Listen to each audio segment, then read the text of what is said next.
Fala pessoal, como é que vai? Hoje aqui no NKNcast temos a grata satisfação de receber uma pessoa espetacular, tanto pelas suas pautas quanto pela própria pessoa que é.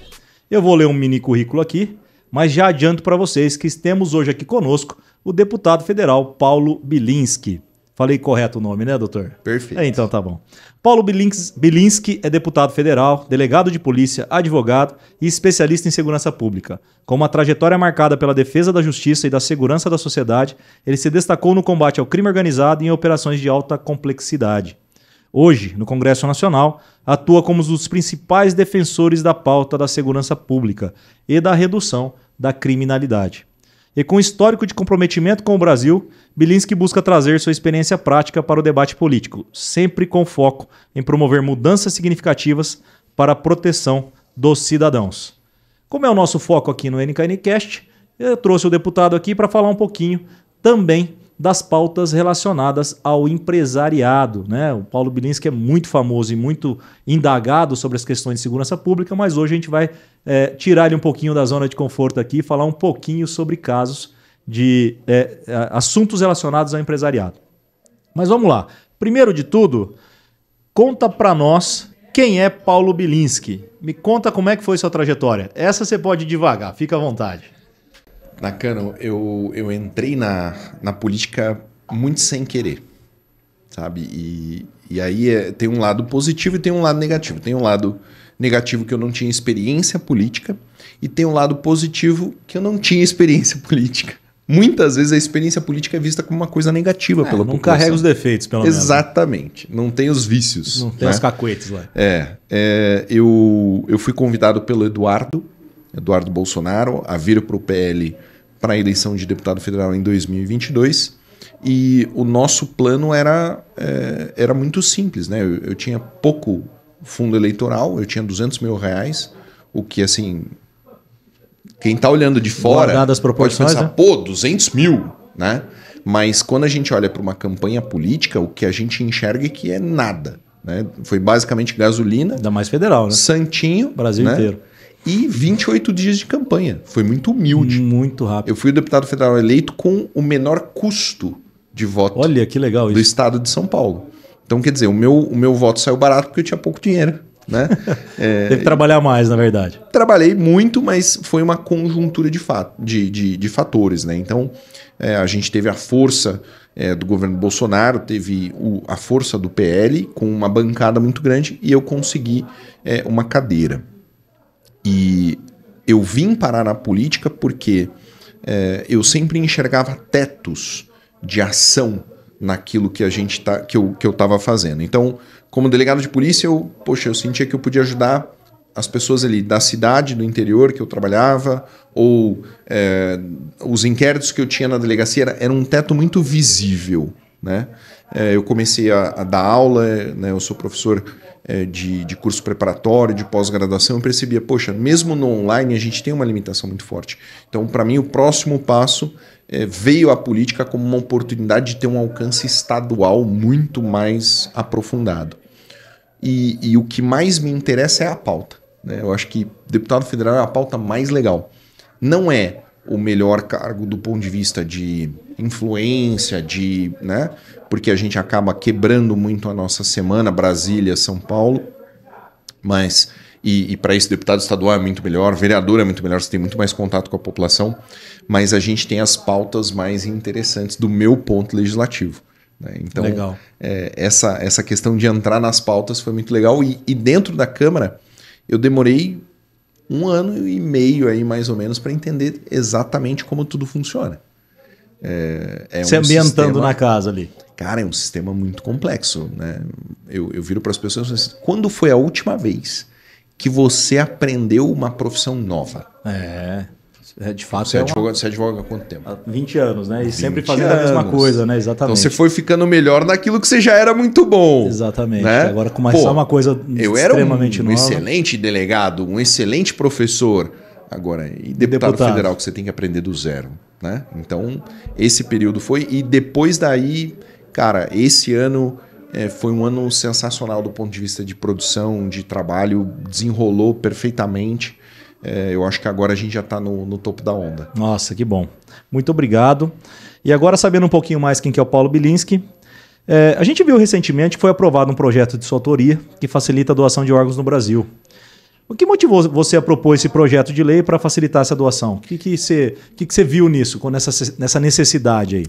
A minha esposa é médica e conversando com a demanda, muita da legislação que a gente produz, ela vem porque uma pessoa bate na sua porta. Ela vem e fala assim, olha, eu tenho esse problema, né? Como que você pode me ajudar? E isso acaba virando legislação. E o problema da doação eu já tinha estudado no Código Civil. O problema da doação de órgãos é a burocracia. Hoje, para você vender seu carro no estado de São Paulo, você usa um aplicativo. Verdade. Né? Para você transferir grandes somas de dinheiro, você usa um aplicativo. Então, aquela formalização, aquela formalidade de cartório, de coisa, de declaração, tudo isso está sumindo. Né? O futuro é esse. A tecnologia está substituindo, né? Eu não lembro a última vez que eu assinei um contrato de honorários fisicamente. Eu não lembro. Perfeito. É tudo eletrônico. Exato. Né? Então, quando a gente vai para esse contexto, a gente percebe qual o problema da doação de órgãos do Brasil hoje. O problema é que a autonomia da vontade não é soberana do indivíduo. Hoje você pode se declarar doador. Perfeito. Se você vier a falecer e a sua família não manifestar essa vontade... Expressamente não vai ser doador. Não será doador. Então a gente tem um déficit de doação de 70%. Caramba. Que está relacionado com um simples fato. A família não tem conhecimento se o de cujos era ou não. Queria ou não ser doador. Não Exato. Tinha essa vontade. Não externou a vontade. Não externou. E aí... Na dúvida, não doou. Puta, ele nunca falou sobre isso, então acho que não. Deixa como tá. Esse é o grande problema. E o outro problema é a solução.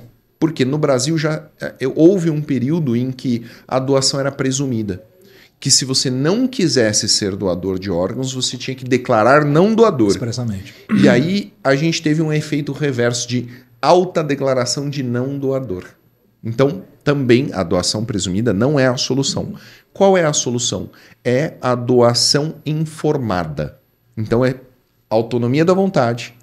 Eu informo que sou doador e essa vontade será soberana no momento, mesmo que a família declare o contrário. Ao contrário.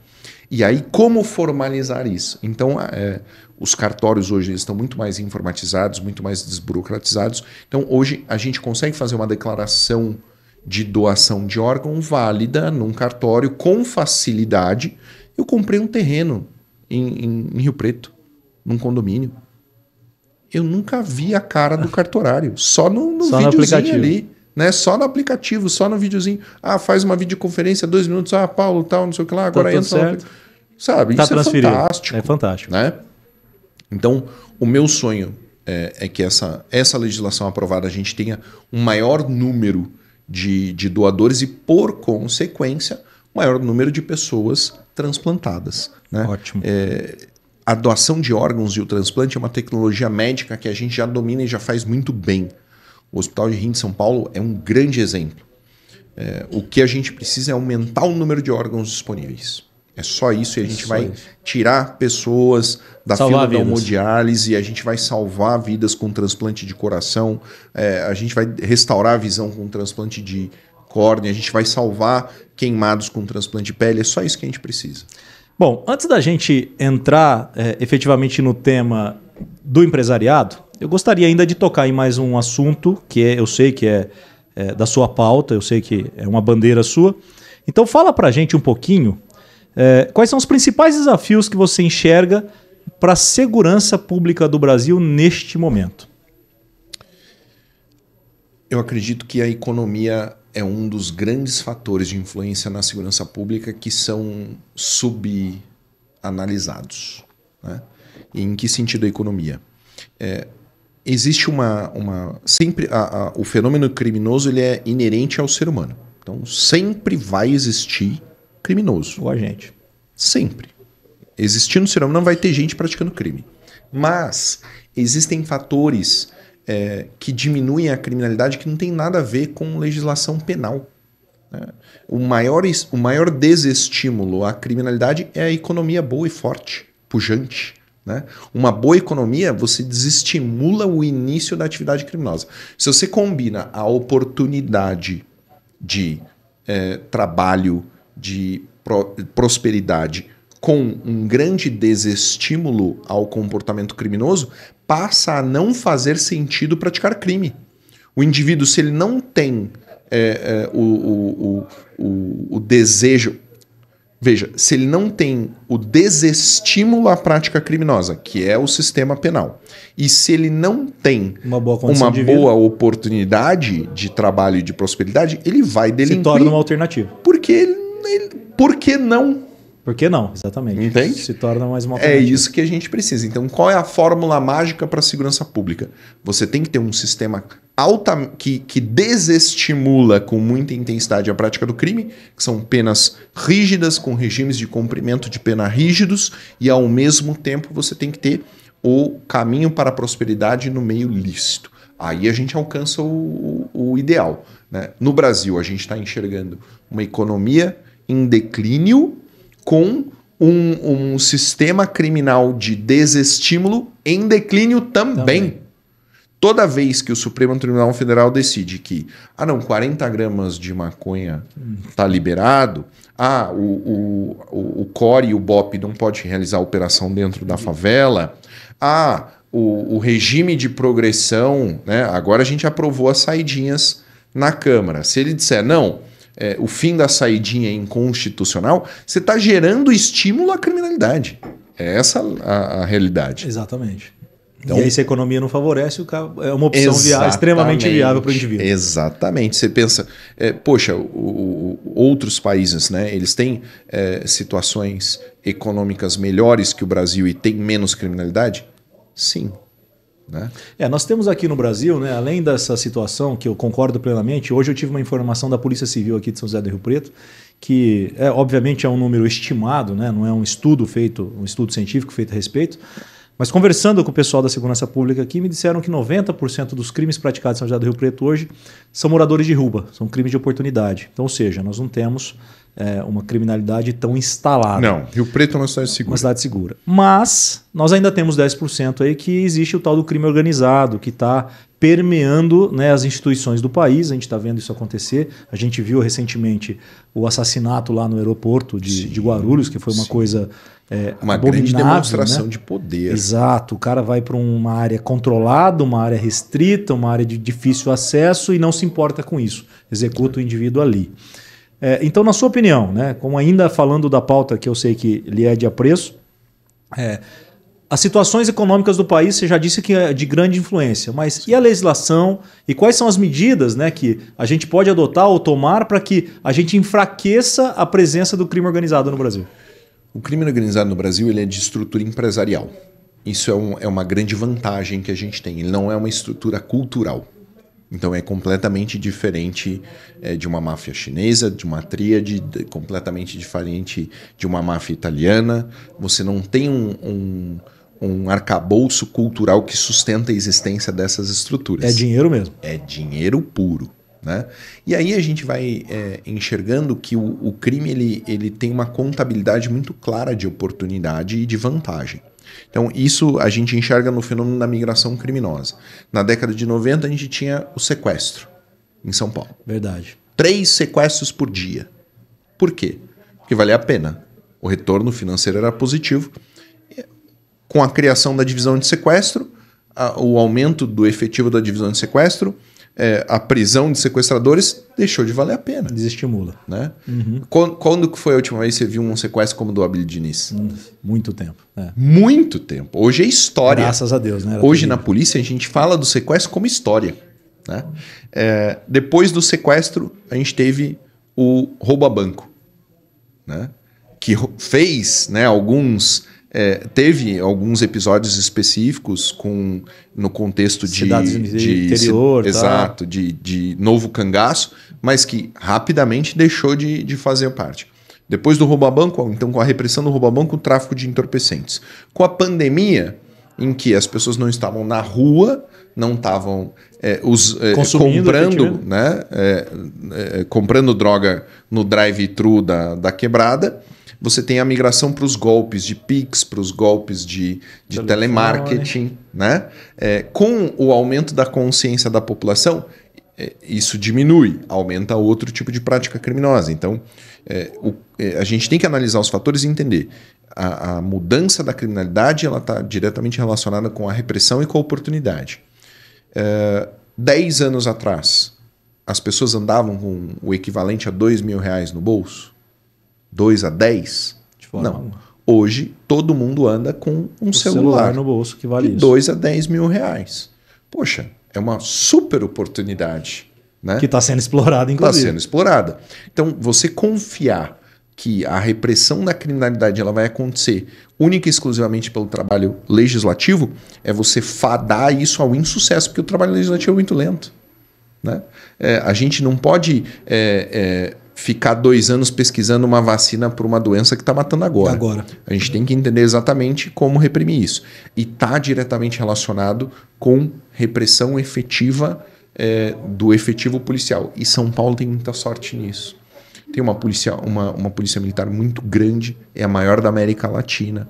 Tem uma polícia civil muito defasada em números, sim, mas com investimento, com modernização, tudo isso torna o trabalho mais eficiente. Eu visitei agora o CPI e o que a gente enxerga é isso. O que a polícia militar me pede? Eles me pedem pequenos investimentos em treinamento, pequenos investimentos em uniforme, em reforma, coisa pequena. A polícia, se eu chegar para a Polícia Civil e perguntar assim, você quer que se eu pudesse fazer um concurso, você queria que eu fizesse? É a única coisa que ele quer. O que falta é o material humano, que é uma defasagem de 30 anos de PSDB. Né? Entendi. Então, eu acho que hoje o grande esforço para a segurança pública está diretamente relacionado com a repressão e, no nível estadual, é esse investimento pesado, Polícia Civil, Polícia Militar, Guarda Civil Metropolitana. Muito bom. Bom, gente, ficou muito claro, né? O deputado disse que um dos fatores extremamente relevantes para aumento ou diminuição da criminalidade justamente é uma economia forte. Né? Se eu tenho uma economia forte, eu tenho uma baixa criminalidade. Então agora vamos falar dos assuntos que são voltados, né, e específicos da área empresarial, que eu acho que é aqui o nosso foco. Vamos lá, deputado. Nós temos alguns temas que estão em voga no momento, né? E o primeiro deles, que a gente pode falar agora, e depois o deputado pontua mais algum outro tema que queira abordar sobre a questão tributária, que estamos esperando a reforma aí. Tem uma série de situações aí. Nós vamos falar nesse momento da jornada de trabalho, né? Temos aí o projeto falando de uma jornada de trabalho reduzida, sem perda de remuneração. Já temos estudos em vários sentidos. Como é que o deputado enxerga isso? De quem é a culpa desse projeto? Você chuta? Não vou nem arriscar. A culpa é do Trump. Sério? Vou te explicar por quê. É um efeito global, é um efeito borboleta. A vitória do Trump, ela significa para a esquerda uma falha no projeto político. Qual era o projeto político da esquerda nos Estados Unidos? A agenda woke, a agenda ambientalista, a agenda transgênero, tudo isso falhou.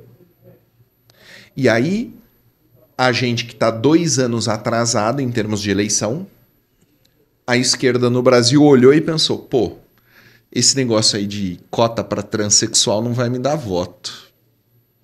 Esse negócio aí de salve a Amazônia não vai me dar voto. Não vai rolar. Vamos voltar para... Esse é o ponto. Entendi. A esquerda raiz. Volta para o trabalho. Volta para o trabalhista. A origem do convencimento que a esquerda traz dentro do esquema de democracia é o volume. Então, essa é a verdade sobre a democracia. Qual é o projeto que vence? O que tem mais gente votando. Então, a esquerda olha, a classe trabalhadora. Nós temos aqui 150 milhões de votos. Vamos atrás desses caras. Vamos mexer nisso. Vamos brincar com isso daqui, né? Qual é o projeto que a gente tem? Olha aí, puxa aí os projetos. Qual que a gente vai empurrar? Essa PEC é de maio. Ninguém nem tinha aberto a boca para falar sobre ela. Tira da gaveta e fala assim, pô, vamos empurrar esse negócio aqui. Vamos colocar na rede. Aí você bombardeia a população, internet, televisão e fala, brasileiro, agora você vai trabalhar menos e ganhar a mesma coisa. Você nos apoia? Sonho, né? Você apoia, então, agora a esquerda que quer que você... Que vai permitir que você fique mais tempo com a sua família, que você descanse mais, que você invista mais tempo em você mesmo, ganhando a mesma coisa? Tá bom. Beleza, escala, então.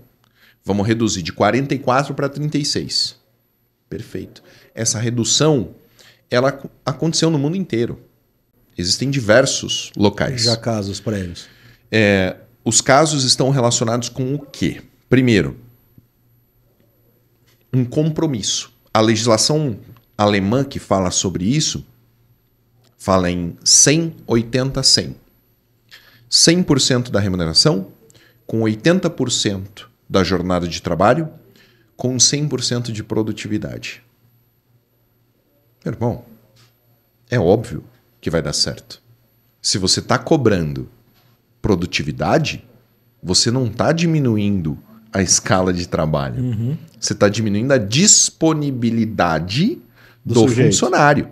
Mas não... E isso tá faz muito na verdade, sentido. Você está promovendo um aumento de trabalho, na verdade. Né? Exato. Eficiência. Eficiência. Você está promovendo eficiência. E isso é lindo, é maravilhoso. Mas o duro é que a eficiência não se promove por lei, né?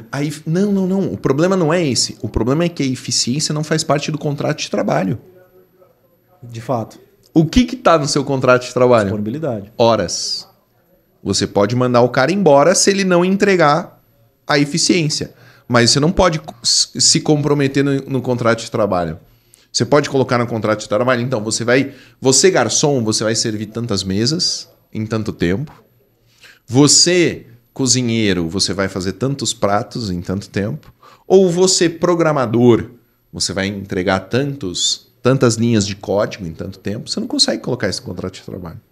Né? De fato. Então, todos os países que adotaram uma mudança de jornada, eles foram altamente impactados pela tecnologia, foram altamente impactados pelo trabalho remoto. Restaurante foi impactado pelo trabalho remoto? Com delivery, sim. Mas presencial, não. Não tem jeito, Né? Posto de gasolina é impactado pelo trabalho remoto? Não tem jeito. Entregar gasolina não tem Ninguém abastece o carro pelo iFood. Pelo iFood, não tem jeito.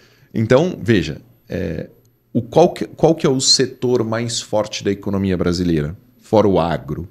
É serviço. Serviço é o que mais cresce. Serviço é o que mais dá dinheiro. O serviço consegue promover uma diminuição da carga horária, mantendo o mesmo salário, e consegue atingir eficiência? Não. É impossível. Então tá bom.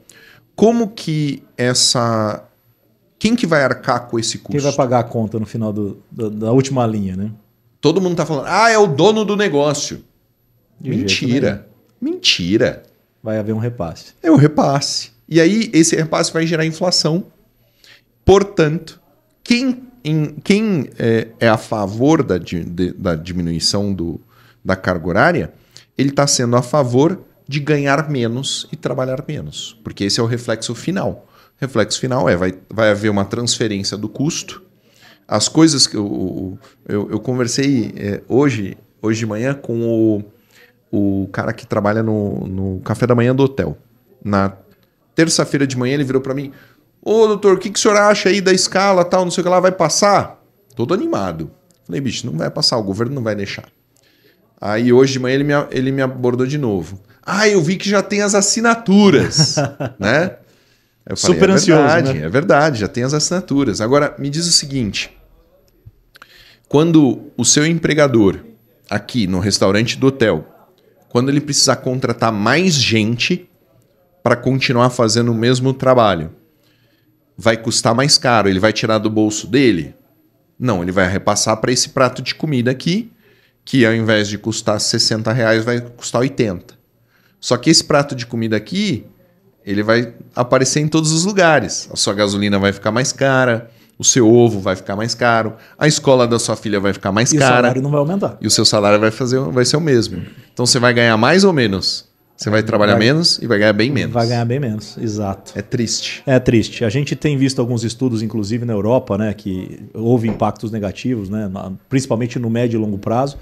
Mas vamos ver, né? Contamos com o apoio do deputado aí para olhar pelos empresários. Sinceramente, né? O governo não vai aprovar isso. Não vai passar. O governo não vai deixar. Você viu alguma manifestação do governo a favor? Não, de jeito nenhum. Zero, todo mundo quietinho. Todo mundo quietinho. Bom, eu recebi uma notícia também pela internet, recentemente, falando do aumento dos impostos nas placas solares. Então saiu de 9,9% para 25%. É uma notícia não verificada, mas eu só puxei isso como gancho para que o deputado comente como é que está lá o sentimento quando se trata de carga tributária. Nós sabemos que a carga tributária no país é um dos maiores problemas, ou um dos problemas instalados, né? Nós temos uma das cargas tributárias maiores do mundo e muito se falou a respeito da reforma, do impacto disso justamente na área de serviços, né? Do aumento da carga tributária na área de serviços. Final das contas, qual que é a posição do deputado? O que o deputado pensa a respeito disso? Eu vou te dar um raciocínio interessante. Quanto do PIB da Alemanha é gasto com defesa? Chuta. Não faço ideia. Forças Armadas, 2%. É um número gigantesco. Antes da invasão da Ucrânia pela Rússia era 1%. Dobrou o investimento em defesa. Exato. O PIB dos Estados Unidos é mais ou menos 3,5%, porque é um exército monstruoso. Se você juntar o segundo e o terceiro maiores exércitos do mundo, não dá o primeiro. Quanto do PIB da Ucrânia é gasto com defesa, hoje que ela está em guerra? Chuta. Não faço ideia. 47%. Metade do PIB em defesa. Então, o que significa o PIB? Significa a arrecadação e necessariamente o gasto. Não existe nenhum governo que não gasta o PIB inteiro, a arrecadação inteira. Total, exato. Né? Talvez até um pouquinho mais. Exato, sempre mais, nunca menos. Nunca menos, né? Nunca menos. Sempre, talvez então tá bom. Mais. O PIB brasileiro, né, a arrecadação brasileira, que é uma amostragem do PIB, o problema não é a gente pensar, está havendo um aumento da carga tributária. A gente tem que entender por que está havendo um aumento da carga tributária. E o porquê é simplesmente porque nós temos um governo corrupto. Corrupto em que sentido? Como é que as estatais no governo Bolsonaro davam lucro e agora no governo Lula já acumulam 10 bi de prejuízo? Por quê? O que muda numa empresa? O senhor que tem bastante contato com reestruturação. Você consegue imaginar o que acontece com uma empresa pública de um ano para o outro sair do verde e entrar em 10 bi no vermelho? Aumento de custos, né? Naturalmente, aumento de custos. Quais são os custos, a gente não faz ideia. Exato, esse é o ponto. Então, a saúde das empresas públicas é um reflexo da forma como o governo administra o seu dinheiro. Então, o governo Lula administra o dinheiro de uma forma altamente corrupta. E quando eu falo corrupto, eu não estou falando corrupto no sentido estrito de tirar o dinheiro público do cofre e colocar no bolso. Eu estou falando do desvio de finalidade, que do meu ponto de vista é corrupção. Você investir na TV Globo com propaganda do governo nesses primeiros 2 anos, mais do que o Bolsonaro investiu nos primeiros 4, você cortar orçamento do SUS, mais triplicar orçamento da Rouanet. Mas a Rouanet é renúncia fiscal. Renúncia fiscal é dinheiro público. Exatamente. Sai do cofre público diretamente. Sai do cofre público, tá? Esse é o reflexo de um governo corrupto no sentido amplo, que é desvio de finalidade, que é corrupção no sentido estrito também, que é colocar dinheiro no bolso, que é colocar para trabalhar as esposas dos ministros, né, todas em famosos cargos de comissão que não são exercidos, são meramente para pagar o cartão de crédito. Então, o reflexo do aumento da carga tributária é literalmente a falta de correção no gasto público. No gasto público. Qual que é a única solução? É a mudança do executivo. Se no Brasil a gente tivesse um sistema de impeachment eficiente, que não fosse político, fosse meramente jurídico, esse impeachment já teria acontecido. Pelas pedaladas fiscais da Telebrás, por exemplo. Né? Pelo desperdício de dinheiro público no SUS, com perda de vacinas por validade. Por validade. Né? Então, esse tipo de situação é algo que a gente precisa pensar em qual Brasil a gente quer. A gente quer um Brasil com menos Estado ou um Brasil com mais Estado? Um Brasil em que o Estado gasta mais ou gasta menos? Administra mal ou administra bem? É isso que a gente tem que escolher em 2026. Perfeito. Deputado, já fomos um tempo. Agradeço muito. Eu falei que eu falo pra caramba, eu avisei. Não, mas eu gostei muito. Muito obrigado pela posição aí, principalmente pró-empresários, ficou muito claro pra gente. Sempre. Isso é importante pra gente. A gente que lida com reestruturação de empresas, a gente sofre na pele o que o empresariado sofre. Antes de encerrar, não combinamos isso, né? Então eu gostaria de saber se tem alguma pauta ou alguma coisa para o agro. A nossa região aqui, São José do Rio Preto, é uma região muito forte no agro. Certeza. E daqui para frente, na verdade, quando eu digo daqui para frente, que não é sentido São Paulo, sentido Mato Grosso do Sul, nós estamos falando de uma indústria muito forte. Né? A indústria do agro é uma indústria e é uma indústria extremamente relevante para o nosso PIB nacional. O deputado tem alguma observação aí para os nossos empresários do agro? Eu diria que eu me deparei com alguns problemas pontuais que eu sei que teriam um reflexo muito positivo. Uma das características do agro é que não existe a pressão que o agro exerce não é como a pressão que as categorias exercem, né? Do ponto de vista de produção legislativa. Então, o que acontece? Aparece lá no meu gabinete, 3 vezes por semana, um grupo de 20 agentes de trânsito. Porque eu sou relator de um projeto de lei dos agentes de trânsito na CCJ. Interessante. Eles estão lá 3 vezes por semana. Reivindicando direitos lá. Exato. Né? Eu nunca recebi nenhum pedido do agro. Do agro. Né? Eu entrei numa briga do agro que eu acredito que o agro nem sabe que eu comprei, que é a briga dos fertilizantes. Né? Em que sentido? No sentido da produção de gás natural no Brasil, que é um dos elementos utilizados. E para isso, né, a gente tem que entender que o reflexo da guerra na Ucrânia... Sim, causou um impacto direto na produção na produção não, na importação, que era basicamente importado. Mas o problema não é esse. O problema é a dependência do gás. Não precisaria, na verdade, né? Poderíamos produzir. Se a gente tivesse o gás. E a gente tem como produzir o gás. Então... são alguns pontos em que o agro ele me parece, assim, a sensação que eu tenho é um setor muito resiliente. Então por natureza, né? Por ele natureza. Tá acostumado choveu, não choveu. Deu certo. O cara, é isso ele aí. Continua batalhando. Vamos lá, vamos pegar o dinheiro. Por conta disso, na sua opinião, ele aceita uma condição, acaba não exigindo porque ele está acostumado a ser resiliente. Exato. Então, na sua opinião, o agro deveria se organizar de forma melhor para exigir mais da produção legislativa. Até porque eles têm que analisar a produção legislativa dos deputados que eles apoiam. Tem que ser mais atento, tem que estar mais inserido no andar da coisa. Né? Dos 513 deputados, eu sou o deputado que não faz parte da mesa diretora que tem a maior produção legislativa, com 2 anos de Câmara. E novo, né? A Erika Hilton relatou 3 projetos de lei em 2 anos. Eu relatei 68. Nossa Senhora. Eu tenho mais de 1000 requerimentos legislativos feitos esse ano. Quando você abre lá, você digita no Google, conheça seu deputado, e põe o nome dele, é o site da Câmara, você vê tudo que o cara faz, aonde ele gasta dinheiro, quantas pessoas trabalham para ele, quantas essas pessoas ganham, e ele vê a produção do cara. Então, tem muito deputado que diz, eu sou do agro, mas é só porque ele é fazendeiro. Exato. Não porque, na verdade, ele defende a bandeira, né? Entendeu? Entendi.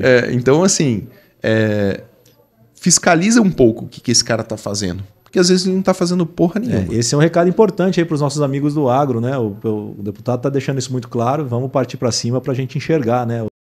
Deputado federal, eu faço de alfinete a foguete, tá? E é com muita humildade que eu digo.